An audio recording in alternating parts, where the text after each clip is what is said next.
Okay, as you can see here, we're back into chapter 5. Now, we've talked a little bit about percents already when we did the review section on how to change percents into fractions and decimals, or how to change fractions and decimals into percents. But we're going to get into it in a lot more detail in sections 3 and 4. We're going to start off by talking about what we call the percent proportion. The percent proportion is going to be something that we use to help us solve story problems that involve percents. Now, let's quick review. A percent, remember, is a ratio that compares a number to 100. Percent, since like from the Latin, that means 100. Per 100. Might be an easy way to remember it. Now, what we're going to do is we're going to take an expression from a story problem setup, and we're going to try to write it as a percent. And that's what this example is here for. Now, remember, we deal with percents all the time. You walk into a bank, your savings account gets 2% interest. That means you're going to draw $2 for every $100 that you invest. Okay? Or if we see a sign that says 20% off, big sale, that means we're going to save $20 for every $100 that we would buy at their regular price. So we deal with percents a lot. We've got to get kind of used to that. And the percent proportion, along with the percent equation, are two different ways that we can solve percent problems. Now this one here I'm going to kind of just set up. It's nothing I'm really solving for a value. I'm just going to kind of set it up and show you the parts.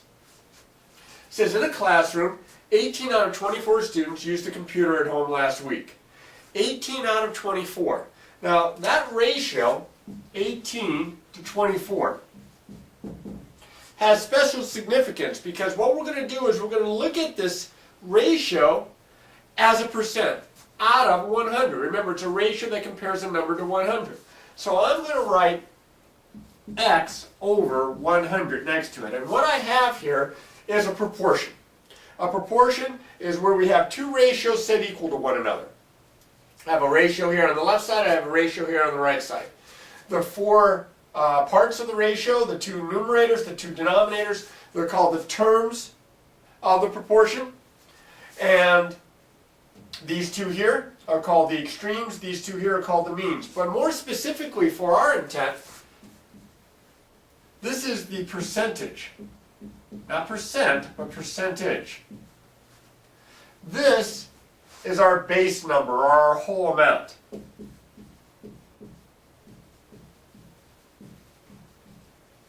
Over here, this is going to be our percent. How many out of 100? And of course the denominator is going to be 100 because the percent is based on 100. So we recognize those parts, we can set up this type of an equation. This is an equation. And you can see the equality. We're going to learn how to set these up, and then once they're set up, we're going to solve these. It's very, very simple to solve proportions, especially simple proportions that we're going to look at. But I need some space here, so first I'm going to clear this out. Okay, here we are. Now I have it written out a little bit more formal about the percent proportion. It says if P, capital P is the percentage, and capital B here is the base number, and R, a lot of times they use R not because of percent, but because of the rate. Percentages are a lot of times are written as rates. R is the percent, then the percent proportion is percentage over base number equals percent over 100. P over B equals R over 100. You may remember this from perhaps a middle school teacher telling you that the percent over 100 is the is over the of. Maybe you remember seeing that before? Percent over 100 equals is over of. This is the same thing. This is the same thing, just written in different terms. Let's try it with an example here. What percent of 20 is 7? Well, when you can see this problem set up this way, you can see right away what we're looking for, and that's the percent, that's the R. So I'm going to have R over 100. Now over here, for my other ratio, I need my percentage and I need my base. My percentage is my part, my base is my whole amount. You can see what percent of 20, there's your of number, there's your whole amount, that's your base, 20, is 7. This is your part of the 20, this is your percentage, this is the is number. Now once I have it written this way, I can solve this in two steps. The first step is that I am going to cross multiply. The product of the means equals the product of the extremes. I'm going to multiply these two together. I'll put it right here. 7 times 100 is 700. I'm going to multiply these two together on this diagonal. 20 times r is 20r. Now I didn't leave much space here because I wanted to put one more problem in, so I'm going to bring it over here. I have 700 equals 20r. To solve for r, we know by solving equations, we undo multiplication with division, so I'm going to divide by 20, both sides. And I get r is equal to, now remember, I can knock off a 0 here and a 0 here. 2 goes in the 70, 35. Now that's not my answer, but that gives me my answer because we're trying to find what percent. My answer is going to be 35%. What percent of 20 is 7? 35% of 20 is 7. Now I set up the proportion, I cross multiply, and then I divide by the number times my unknown. I'm going to do the same kind of a thing here, using the same proportion, just I'm going to have a different unknown in this problem. In this problem it says 20 is 40% of what number? See, here I have the percent. So I already know that I have 40 over 100. That part's given. Now over here, the 20, is that the whole amount? Is that the part? Is that the base number? Is that the percentage? Well, 20 is 40% of what number? You're taking the percent of this number here. This is your of or your base number. This is my unknown. This is my percentage or my part. This is the is number. You can kind of see why it's called the is number, and this is called the of number. So I'm going to have over here 20 all over x. Now just like before, I am going to cross multiply, but I'm going to save myself a little aggravation here. I notice I can knock off a 0 top and bottom here on this fraction, so I'll have smaller numbers to multiply. 20 times 10 is 200.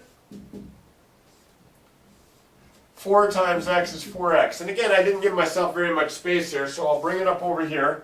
I have 200 equals 4x. I'm going to divide both sides by 4. And I get x is equal to 50. Now this is not 50%. We're not solving for a percent. We're solving for the base number. The base number is 50. And there it is.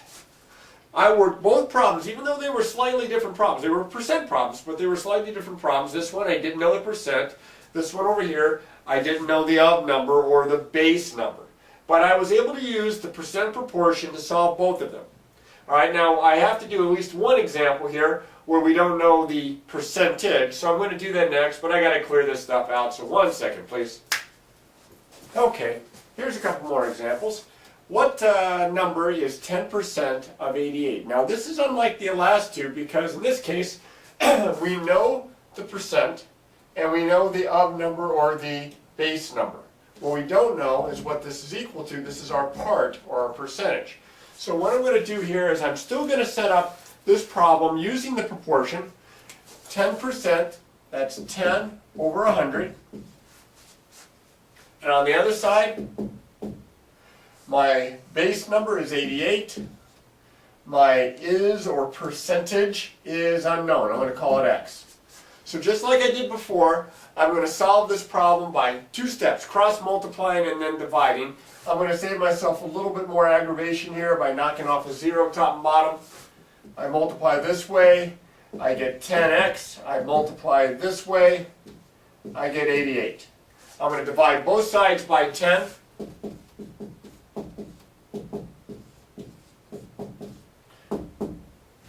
And I get x is equal to 88 divided by 10 is 8.8. Not 8.8%. This is a number, not a percent.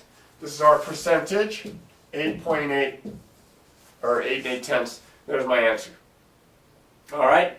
Now, this next problem is the same kind of a problem as we've already discussed, but I put a twist to it because I set it up more as a story problem where we have a table to read. It says a family recently moved to a new home. The table shows the number of days they spent packing boxes, cleaning the 2 homes, and then unpacking boxes. What percent of the total did they spend on unpacking? Unpacking being down here. Well, what percent of the total? I would need to know the total number of days here, so if I add these up, I'm going to get 20. So what this problem is saying is what percent of 20 did they spend on unpacking That would be 8. What percent of 20 is 8? What percent of 20 is 8? Oops. Now, one of the keys when you have a story problem, and it's not written so directly as this example above, is that you rephrase it. You paraphrase it. You put it in your own words so that you get the meaning of the problem, but in a simpler statement. What percent of 20 is 8? So what percent, that would be x out of 100, of 20 is 8. You can see where your base number is, the of number. You can see where your percentage is, your is number here. So that's going to be 8 over 20. Excuse me, 8 over 20. Now I'm going to go ahead and solve this one just like I solved the others. It's a proportion. I'm going to multiply here at this diagonal. That's 800. I'm going to multiply this diagonal. This is 20x. I'm going to divide both sides by 20.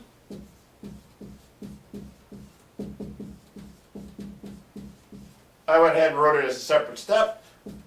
And I get x is equal to, I can knock off a 0 here and a 0 here, and it's going to go in 40 times. So this is a percent problem, and my answer is 40% of their total time was spent unpacking.